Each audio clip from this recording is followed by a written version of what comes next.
new products and whatnot. We're getting ready to go do some delts. One of my favorite body parts. It's helped yield a lot of width toward my physique. And as of late, I've been able to come up with a decent routine, which I'm going to show you guys today. It's going to consist of a lot of heavy presses, a lot of isolation exercises. I'm going to give you every set, every rep, a tip here and there on how I go about my workouts.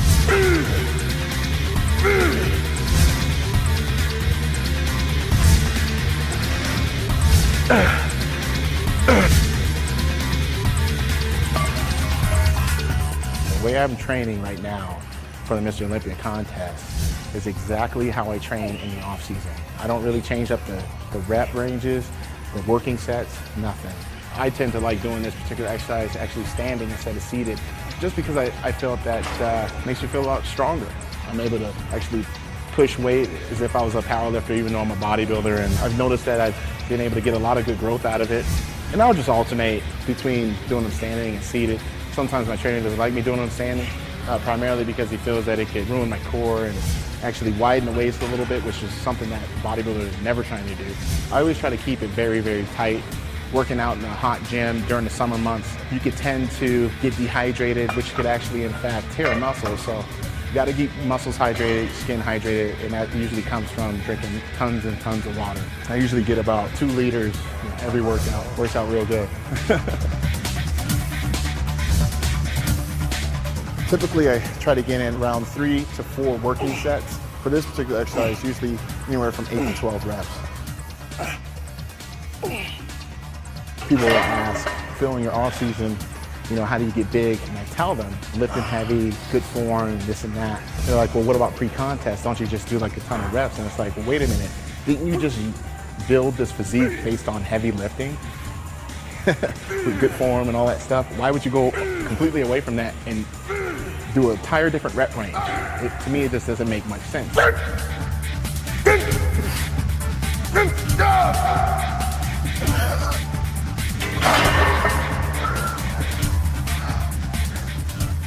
Getting ready for the Olympia, this far out, I'm using a little bit more machines than normal, but it's allowing me to have even more strict form and actually focusing on not just the positive, but the negative resistance, because it's going to help with different muscle fibers and whatnot. So we're primarily going to be our focus is to make sure once we get at the top that we slowly go on the way down, and then fast on the way up, and then slowly down.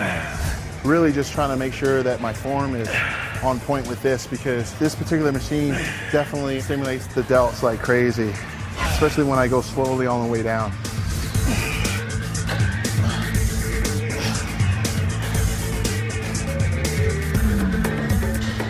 I always try to hold that last one just a little extra longer, usually for at least a 1-2 count. Just makes it that much harder. This particular exercise, like doing side laterals, is what gives that 3-dimensional capped look on the delts. Being the fact that I have big arms, big, pretty meaty triceps, it actually will distort the roundness of my delts. So in order to help alleviate that and create more width, doing a lot of side laterals helps. You'll be able to see that at the Olympia this year.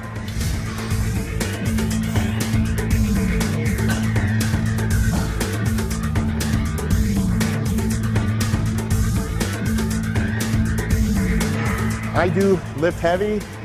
For me, I try to make sure that my form is perfect, because the only way I'm going to be able to get the best benefit, the best gains with least amount of injury is by lifting as heavy as I can, but with the best form I can.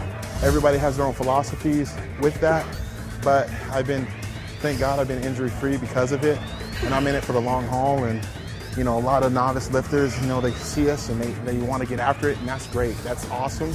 But you have to keep in mind that if you get hurt, you can't lift. Can't lift, can't stay swole, baby. 4 weeks out is where I really start using Luke at hardcore.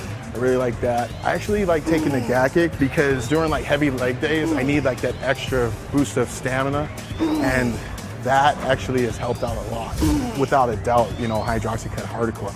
Also, our new multivitamin, the VitaKick.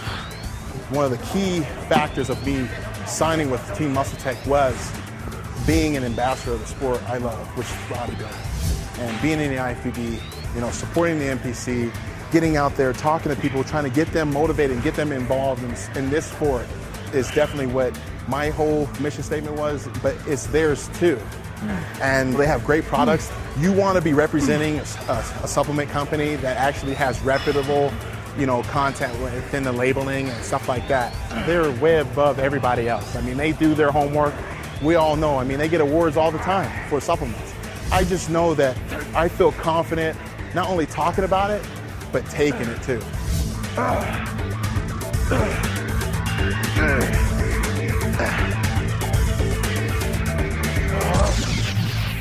That concludes our delt workout.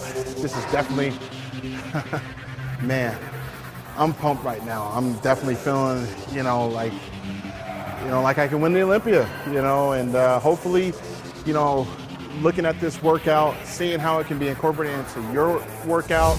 I'm not expecting everybody to do the exact same thing because I know that we use the different machines and whatnot, but the movements, the form, and the intensity can always be used, and you can make this your own workout. So hopefully I was able to do that, give you a little bit of motivation to hopefully, be a pro. This is definitely, like I said, one of my most favorite workouts. I mean, we did, 4 different exercises. Rep ranges were anywhere from 8